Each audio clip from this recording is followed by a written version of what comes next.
Hello दोस्तों, जैसा कि आप लोग टॉपिक देख चुके हैं, दो चरों वाले रैखिक समीकरण का आलेख।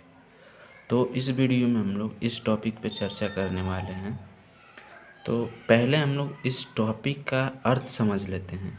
तो दो चर वाले रैखिक समीकरण के आलेख का मतलब होता है कि हमें कार्तीय तल पर एक दो चर वाला रैखिक समीकरण होगा, उसका ग्राफ कैसे बनेगा उसी को हम लोग कहते हैं दो चर वाले रैखिक समीकरण का आलेख।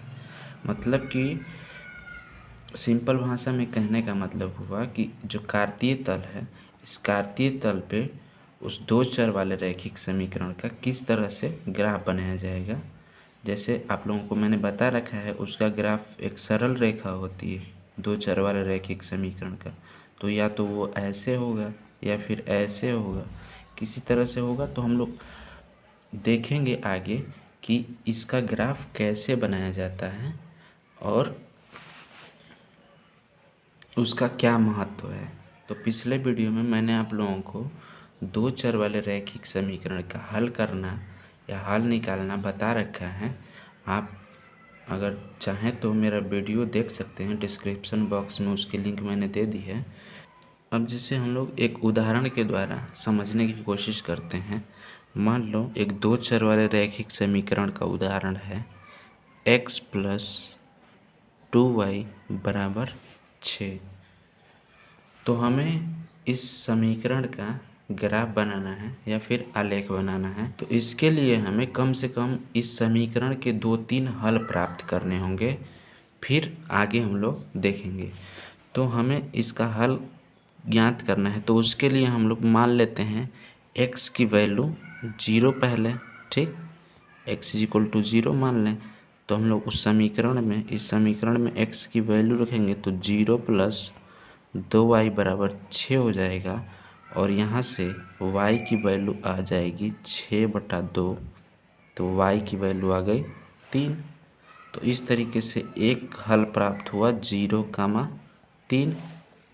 इसी प्रकार से यदि हम लोग x की वैल्यू 2 लें तो यहाँ से 2 + 2 × y बराबर हो जाएगा 6। और यहाँ से 2y बराबर हो जाएगा 6 - 2, ये 2 दाएं तरफ गया। अब यहाँ से y बराबर हो जाएगा, ये 6 - 2 4 हुआ, और ये 2 जब नीचे आएगा तो बटा में चला जाएगा। तो यहाँ से y = 2 आ गया। इस तरीके से दूसरा हल हुआ 2,2।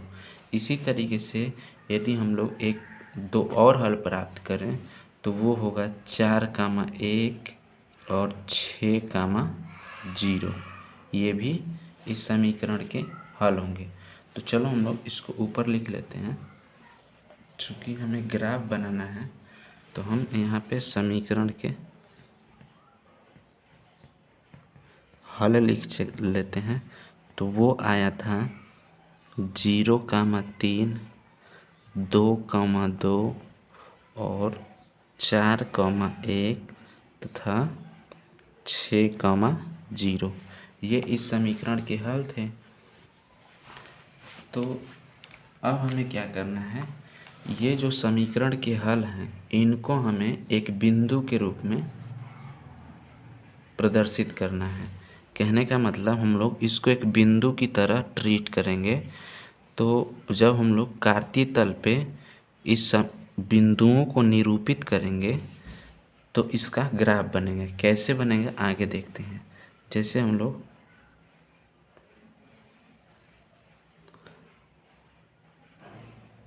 तो देखो, ये कार्तीय तल है। इस कार्तीय तल से आप लोग ज़रूर परिचित होंगे।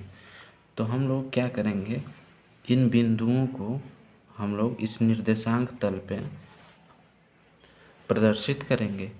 तो प्रदर्शित करेंगे तो पहला बिंदु है 0,3। तो 0,3 वो ये होगा।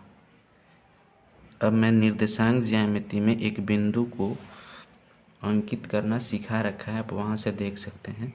और दूसरा बिंदु है 2,2। तो ये आएगा लगभग यहाँ पे, ये बिंदु होगा 2,2।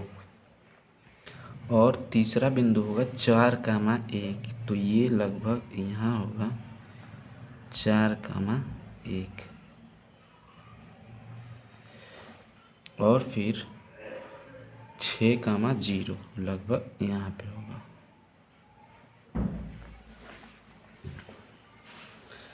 अब क्या करेंगे, जब हम लोग इस निर्देशांक तल पे बिंदु को निरूपित कर लेंगे तो उन बिंदुओं में से किन्हीं भी दो बिंदुओं को आपस में मिलाएंगे। कैसे? एक स्ट्रेट लाइन से मिलाएंगे आपस में। तो देखो, जब हम लोग मिलाते हैं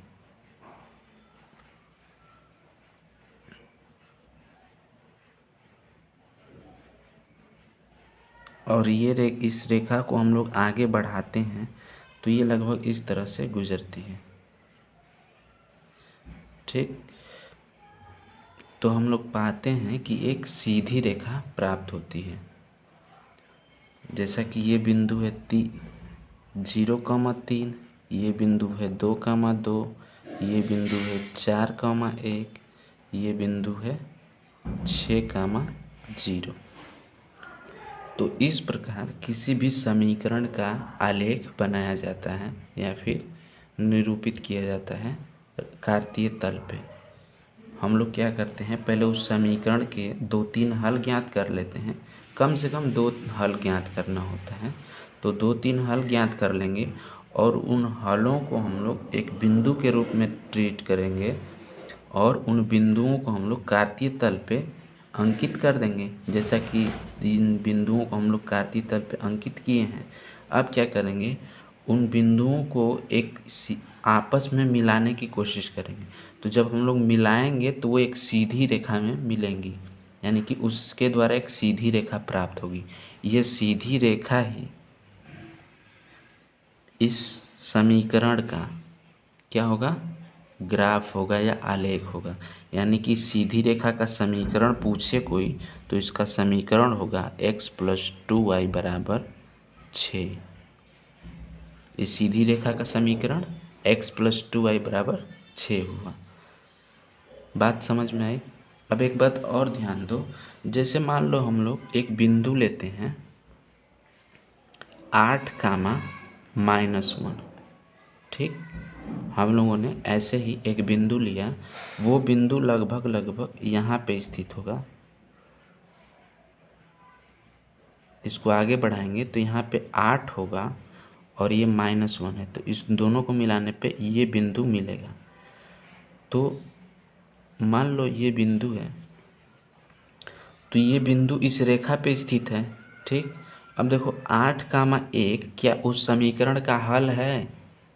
तो इसके लिए हमें चेक करना होगा। तो चेक करेंगे तो 8 + 2 गुणा y का मान कितना है, -1, तो यहाँ पे -1 रखेंगे तो ये होगा 8 प्लस यहाँ पे 2 का -1 के साथ गुणा होगा तो यहाँ पे -2 हो जाएगा और ये हो गया 6। ये कितने के बराबर आ गया, RHS के, मतलब कि दाएं पक्ष के बराबर। इससे प्रूफ होता है कि ये जो बिंदु दिया हुआ है यानी कि युग्म, ये युग्म भी उस समीकरण का हल है।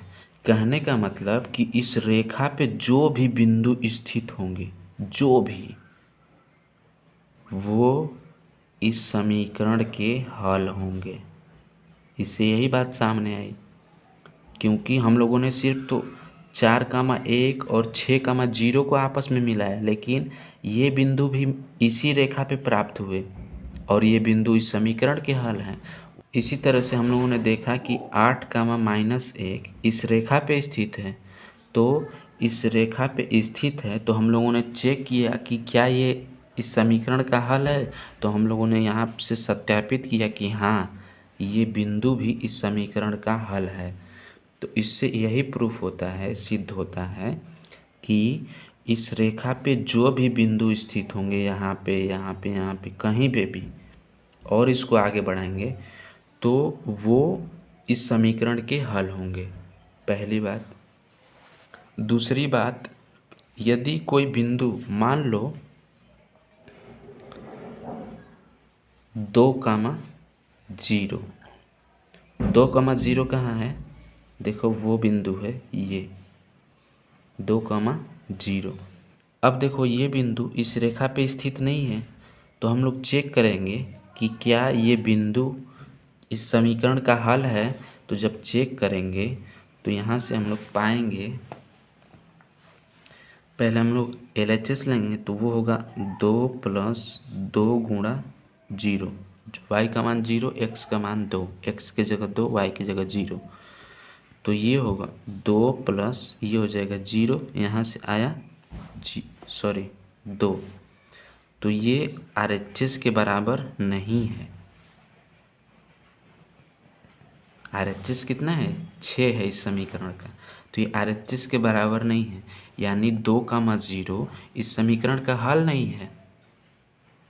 बात समझ आ रही? जब इस समीकरण का हल नहीं है तो ये बिंदु इस रेखा पर भी स्थित नहीं है।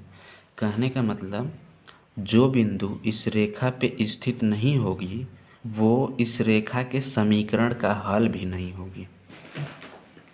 बात समझ आई? यहाँ से 3 निष्कर्ष निकलते हैं। पहला निष्कर्ष कि प्रत्येक बिंदु जिसके निर्देशांक समीकरण 1 को संतुष्ट करते हैं वो इस रेखा पे स्थित होंगे। यानी कि प्रत्येक बिंदु जो इस समीकरण को संतुष्ट करते हैं x + 2y = 6 को, वो इस रेखा पे स्थित होंगे। और दूसरा निष्कर्ष कि रेखा AB पर, उसी का उल्टा, रेखा AB पर कोई भी बिंदु जैसे AB है से समीकरण का एक हल प्राप्त होता है जहाँ x a के रूप में और y b के रूप में होता है। कहने का मतलब इस रेखा पे यदि एक बिंदु a, b है तो a, b इस समीकरण का भी हल होगा। और तीसरा निष्कर्ष ये है कि यदि कोई बिंदु इस रेखा पे स्थित नहीं है तो वो इस समीकरण का हल नहीं होगा, जैसा कि 2, 0 ये बिंदु। ठीक, तो यहाँ से यही निष्कर्ष निकल रहा है जैसा कि आप लोग स्क्रीन पे देख रहे हैं। अब हम लोग एक दूसरा उदाहरण लेते हैं जिसमें कहा गया है कि यदि बिंदु 2, 1 दिया हुआ है तो क्या आप उस रेखा का समीकरण दे सकते हैं जिस पर वह बिंदु स्थित है। इस प्रकार के कितने समीकरण हो सकते हैं। तो पूछा है कि 2, 1 से गुजरने वाले हमें समीकरण बताने हैं। कहने का मतलब कि ये बिंदु है, कहीं पे स्थित होगी कार्तीय तल पे। इस बिंदु से जो भी रेखा पास होगी उस रेखा का हमें समीकरण ज्ञात करना है। तो हम लोग क्या करते हैं, देखो जैसे मान लो एक बिंदु है, ये बिंदु है कितना 2, 1। पहले सिंपल सा इसको देखते हैं। ठीक, तो इस बिंदु से हम लोग कितनी रेखाएं पास कर सकते हैं। एक रेखा तो ये भी हो सकती है सीधी रेखा, एक रेखा ये भी हो सकती है, एक रेखा ये भी हो सकती है, एक रेखा ये भी हो सकती है। इस तरीके से हम लोग कितनी भी रेखाएं एक बिंदु से पास कर सकते हैं। अपरिमित रूप से अनंत रेखाएं एक बिंदु से पास कर सकते हैं। तो इसके कहने का मतलब जब हम एक बिंदु से अपरिमित रूप से अनेक रेखाएं पास कर सकते हैं, यानी कि जब एक बिंदु दिया हुआ हो तो हम लोग इन रेखाओं के अलग अलग समीकरण होंगे। तो अलग अलग समीकरण होंगे तो हम लोग अपरिमित रूप से अनेक समीकरण प्राप्त कर सकते हैं जब सिर्फ एक बिंदु दिया हो। बात समझ आ रही? क्योंकि यहाँ पे अनेक रेखाएं हैं, तो जब अनेक रेखाएं हैं तो इन अलग अलग रेखाओं की अलग अलग समीकरण होंगे। तो इस प्रकार से जब एक बिंदु दिया हुआ हो तो उसके अपरिमित रूप से अनेक समीकरण निकल सकते हैं। अब देखो समीकरण कैसे बनाएंगे। जैसे इस बिंदु में ये x होता है और ये y होता है, तो देखेंगे तो हम लोगों में दोनों का डिफरेंस कितना है, 1 का। यानी x है 2 और y है 1। तो इसको हम लोग लिख सकते हैं x - y = 1। इन दोनों का डिफरेंस कितना है, 1 है। x 2 है, y 1 है, तो 2 में से 1 घटाएंगे तो कितना बचेगा, 1। तो इस तरीके से x में से यदि हम लोग y घटाए तो कितना बचा, 1 बचा। तो इस प्रकार से एक समीकरण ये बन गया। इसी प्रकार यदि हम लोग दूसरा समीकरण ज्ञात करें तो इसको हम लोग कह सकते हैं x + y = 3। 2 1 3 x plus Y. इसको हम लोग ये भी बोल सकते हैं कि x बराबर 2y। ये दूसरा समीकरण निकला x बराबर 2y। कैसे? x है 2, ठीक, और y है 1, तो y के 2 गुना है x, तो x बराबर 2y हो गया। तो इस प्रकार से इस बिंदु से गुजरने वाली अपरिमित रूप से जो अनेक रेखाएं हैं उनका हम लोग समीकरण ज्ञात कर सकते हैं, यानी कि अनेक समीकरण ज्ञात कर सकते हैं अपरिमित रूप से। बात समझ आ रही? अब देखो, एक समीकरण तो ये हुआ, तो इस समीकरण से हम एक रेखा निरूपित कर लेंगे, इस समीकरण से हम लोग दूसरी रेखा निरूपित कर लेंगे, इस समीकरण से हम लोग तीसरी रेखा निरूपित करेंगे। इसी प्रकार हम लोग और भी जितने समीकरण प्राप्त करेंगे उनसे अलग अलग प्राप्त होंगे। जैसे हम लोग मान लो यहाँ पे लिख देंगे थे 2x प्लस 3y बराबर 7, ये भी इस समीकरण को संतुष्ट करेगा, यानी इस बिंदु को ये भी समीकरण संतुष्ट करेगा। कैसे? देखो, 2 रखेंगे, 2 दूना 4 प्लस 3 दूना गुण 1 बराबर 7 होगा। कैसे? 2 दूना 4 प्लस 3, ये भी 7 के बराबर हो गया, यानी कि इस समीकरण पे भी ये बिंदु स्थित होगा। यानी इस समीकरण का जो भी ग्राफ प्राप्त होगा, यानी कि रेखा प्राप्त होगी, उस रेखा पे ये बिंदु स्थित होगा। तो इस तरीके से हम लोग अनेक समीकरण प्राप्त कर सकते हैं। यदि हम लोग कहें कि इस समीकरण का हमें ग्राफ बनाना हो तो हम लोग एक कार्तीय तल बनाएंगे और इनके 2-3 हल ज्ञात करेंगे इस समीकरण के, और उनके हलों को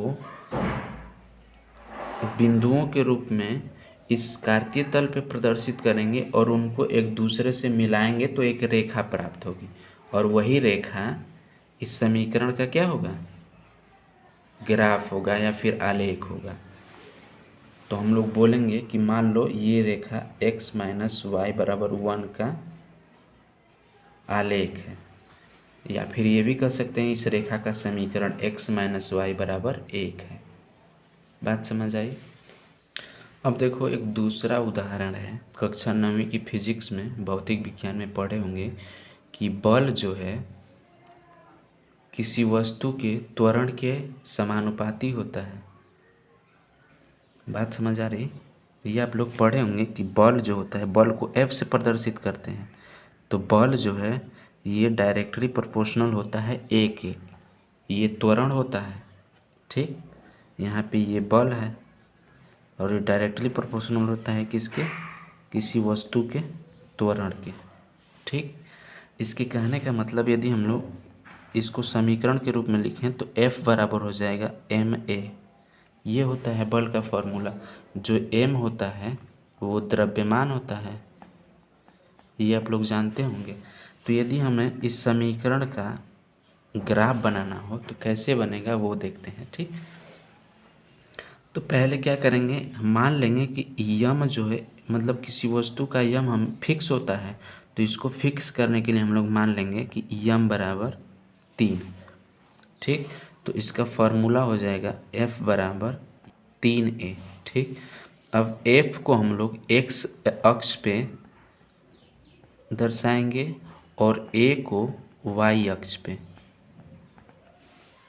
मतलब F को x अक्ष मानेंगे और a को, यानी त्वरण को, y अक्ष का निर्देशांक मानेंगे। बात समझ आ रही? तो इसका हमें ग्राफ बनाना हो तो कैसे बनेगा? तो पहले हम लोग इससे हम लोग बिंदु प्राप्त करेंगे।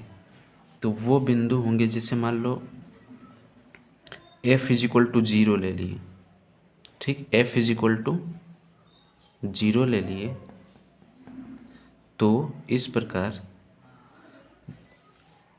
से हमें 0 बराबर 3a प्राप्त होगा। यहाँ से a बराबर प्राप्त होगा 0, यानी कि एक बिंदु हो गया 0,0।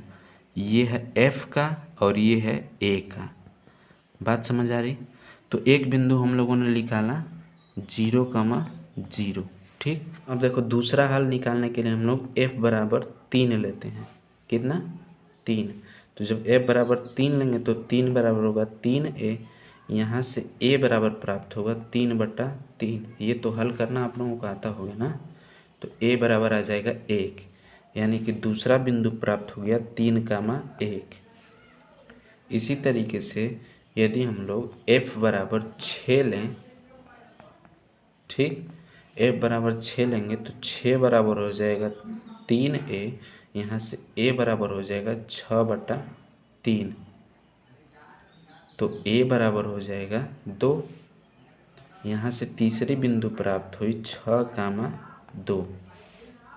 बात समझ आ रही। अब देखो इस समीकरण के, ये जो समीकरण दिया हुआ है, इस समीकरण के हम 3 हल प्राप्त कर लिए, 1 2 3। अब इन्हीं हलों को हम लोग कार्तीय तल पे निरूपित करेंगे। तो देखो कैसे करते हैं। तो यहाँ एक हम कार्तीय तल बना रहे हैं, ये x अक्ष हुआ, ठीक, और x अक्ष पर हम लोग क्या प्रदर्शित कर रहे हैं, बल, यानी कि F, ठीक, और ये y अक्ष है, और y अक्ष पे हम लोग त्वरण प्रदर्शित कर रहे हैं, यानी कि A। बात समझ आ रही। देखो y अक्ष पे त्वरण प्रदर्शित कर रहे हैं A। देखो हमें इस बिंदु को प्रदर्शित करना है, तो ये मूल बिंदु है, यहाँ पे होगा। तो एक बिंदु हमें प्राप्त हुआ ये, ठीक, पहली बिंदु। दूसरी बिंदु 3,1, 3,1 कहाँ है, ये है 3,1। तो ये बिंदु यहाँ पे मिली, ठीक। अब बिंदु को प्रदर्शित करना मैंने बता रखा है, आप लोग अब मेरा पिछला वीडियो देख सकते हैं। और तीसरा बिंदु है 6,2, तो 6 ये है, 2 लगभग यहाँ पे, तो ये होगा 6,2। अब देखो इस बिंदु को हम लोग जब मिलाएंगे आपस में, तो ये एक दूसरे को कट करेंगे। यहाँ पे सीधी रेखा नहीं मिल रही, इसके लिए सॉरी। स्केल से आप लोग मिलाएंगे तो ये एक सीधी रेखा प्राप्त होगी इस तरीके से, ठीक।